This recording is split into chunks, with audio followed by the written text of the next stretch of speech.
عليكم السلام أحبتي. أهلا بكم وسهلا في برنامجكم لحظات قرآنية، وهذه الحلقة رقم 846 وعنوانها لا وجود للنصاب ولا لوجود لإخراج الزكاة عند الحول، ولا وجود لأن الزكاة تخرج من مال دون مال. عنوان طويل شوية، لكن احنا ممكن نقول إيه بدلا عنه قوله سبحانه وتعالى. نجعل العنوان قوله سبحانه وتعالى: ومما رزقناهم ينفقون. وهذه الآية الثالثة من سورة البقرة. سبحانه وتعالى يقول: ألف لام ميم ذلك الكتاب لا ريب فيه هدى للمتقين.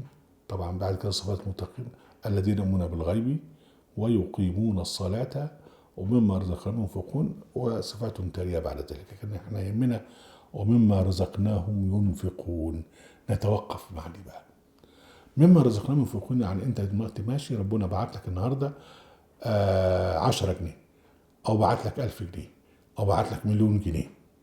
ساعة ما يبعت لك بتطلع الزكاة. اذا بقى ما تنتظرش للحول، ما تنتظرش سنة، لا، ده ساعة ما يبعت لك الرزق تطلع منه، يوزن ما فيش فيه نصاب. الحاجة التانية: ومما رزقناهم ينفقون، يعني يستوي إذا كان ربنا رزقك ب10 جنيه أو رزقك ب10 مليون جنيه، لكن أهم شيء إن أنت بتطلع من 10 جنيه وبتطلع من المليون جنيه أو 10 مليون جنيه. يعني من الرزق لابد أن تخرج، ما فيش فيه حد، ما فيش فيه نصاب، و ما فيش فيه حول أنت تنتظر. بعد كده بقى افرض ربنا بعت لك بقى يخت، أو بعت لك قصر، أو بعت لك شقة، أو بعت لك مصنع. يعني اختلف الرزق اللي ربنا بعته لك، مش مجرد اموال سائله في البنوك او كاش او كذا، لا، حاجات عينيه. اي حاجه ربنا يبعتها لك لابد ان تخرج عنها زكاه. على عكس بقى ما قاله بقى السنيون في دينهم، قال لك ده طلع من كذا وكذا والباقي لا. ده احنا كده يعني أخذنا الهداية من قوله سبحانه وتعالى: هم رزقناهم ينفقون، وهي تنفي لا وجود للنصاب. أي أموال تجي لك بتطلع منها وتطلع على طول، يعني ينفقون أموالهم بالليل والنهار سرا وعلانية، بالليل والنهار على طول. و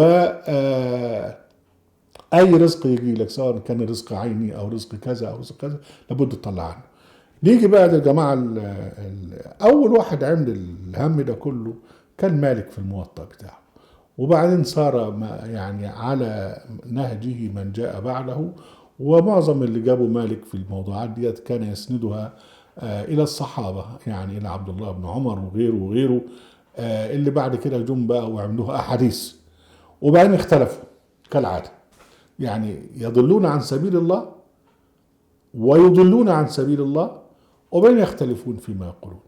اول حاجه ان هو قال لك النصاب، يعني قال لك ان لغات كذا، يقول لك حدثني عن مالك عن عمرو عن كذا عن ابي، قال سمعت ابو سعيد الخدري يقول: قال رسول الله: ليس فيما دون 5 زود صدقه، وليس فيما دون 5 أواق صدقه، وليس فيما دون 5 أوسق صدقه.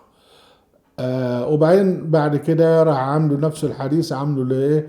لواحد صحابي قال لك: ليس فيما دون 5 أوسق من التمر صدقه، ليس فيما دون 5 كذا، يعني اقل من كده ما طلعش عنها صدقه. طبعا ده كلام فارغ. اقل حاجه تيجي لك بتطلع عنها صدقه. وبعدين بيقول لك: قال مالك: السنه التي لا اختلاف فيها عندنا، يعني في الدين بتاع حضرته، ان زكاه تجب في 20 دينارا عينا كما تجب في 200 درهم. يعني واحد النصاب من 20 دينار يطلع عليه زكاه، او 200 درهم. طيب افرض واحد يا اخي معاه جواهر، معاه ماس والمظات وحاجات بالشكل ده، واحد معاه يخت، واحد معاه قصر، يعني اذا ما يطلعش عليها بقى، يطلع على اذا كان الفلوس الذهب او الفضه، يعني بس يعني واحد معه يعني بتاعت استثمار ما يعرفش ايه. يعني طرق الرزق كتيره جدا. قال لك لا، هو عندنا في الدنانير وفي الدراهم. يعني زي تجد في 20 دينارا لو كان معاه 19 درهم ما يطلعش، و200 درهم لو كان معاه 200 اقل من 200 درهم ما يطلعش. وبعدين بقى المال اللي تخرج عنه زكاه قال لك إن صدقته، بيقول لك عمر بن عبد العزيز كتب إلى عامله على دمشق في الصدقة: إنما الصدقة، ده بقى أسلوب خاص، إنما الصدقة في الحرث والعين والمشي. الحرث اللي هو الزرع، العين اللي هو الذهب والفضة مثلا، والماشية اللي هي المواشي. طيب، واحد عنده دكان، واحد عنده مصنع، واحد عنده ورشة، واحد عنده يعني أي حاجة، ده يبقى 100 100 بقى، ما هيطلعش زكاة. ومالك قال لك: لو ولا تكون صدقة إلا بستة أشياء في الحرث والعين والماشية. وحدثني عن مالك عن ابن شهاب. احنا طبعا قلنا قبل كده انه ابن مالك ما شافش ابن شهاب خالص. المهم انه قال: اول من اخذ من الاعطية الزكاة معاوية بن ابي سفيان.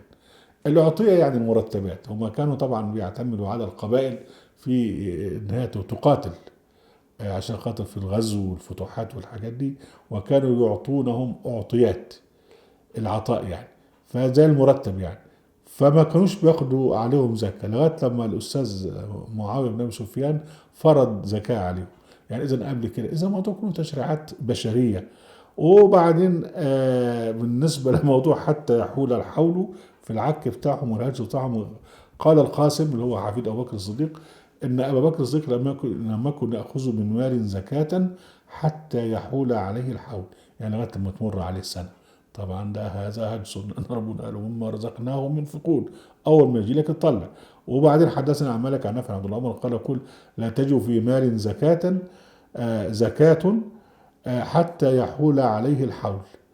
طيب، افرض مثلا واحد ابوه مات ومحتاج وعايز يدفنه او كذا وعايز فلوس.